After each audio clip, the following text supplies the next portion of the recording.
আরেকটা গুরুত্বপূর্ণ জিনিস হচ্ছে যে আমাদের এখন সাইক্লোন হচ্ছে, পোল্ডারও এটা একটা বিষয় গুরুত্বপূর্ণ। চিটাগাং বেল্টে অত পোল্ডার নেই, কিন্তু আপনি যদি ইয়াতে যান, সাতক্ষীরার দিকে যান, দেখবেন পোল্ডার আছে। বাংলাদেশের সম্ভবত 314টা পোল্ডার আছে। পোল্ডার হচ্ছে এমব্যাঙ্কমেন্ট।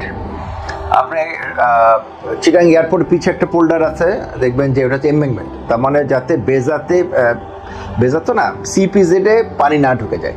তো এই ধরনের এমব্যাঙ্কমেন্টগুলোকে আমরা বলি পোল্ডার। সমুদ্রের পাশে হলে পোল্ডার, আর নদীর পাশে আমরা বলি এমব্যাঙ্কমেন্ট, কারণ লম্বা।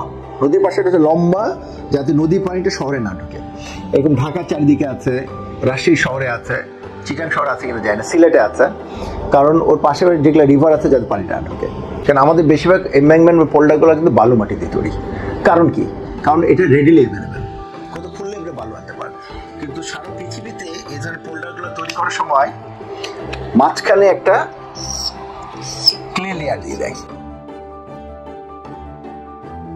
একটু আগে আপনি যেটা বললাম যে দুইটা মাটি, বালুর দানাগুলো কি বড় বড়, ক্লে যেটা পাউডারের মতো ছোট ছোট।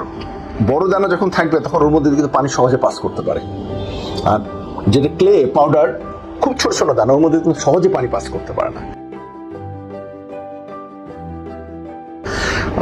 বালুর মধ্যে যদি পানি, ধরেন একটা এক্সাম্পল বলছি, যে প্রতি মিনিটে যদি 100 স্পিডে যেতে পারে, কাদার মধ্যে হয়তো 0.01 স্পিডে যাচ্ছে, তার মানে 1000 গুণ বেশি স্পিডে বালুর মধ্যে দিয়ে পাস করতে পারে।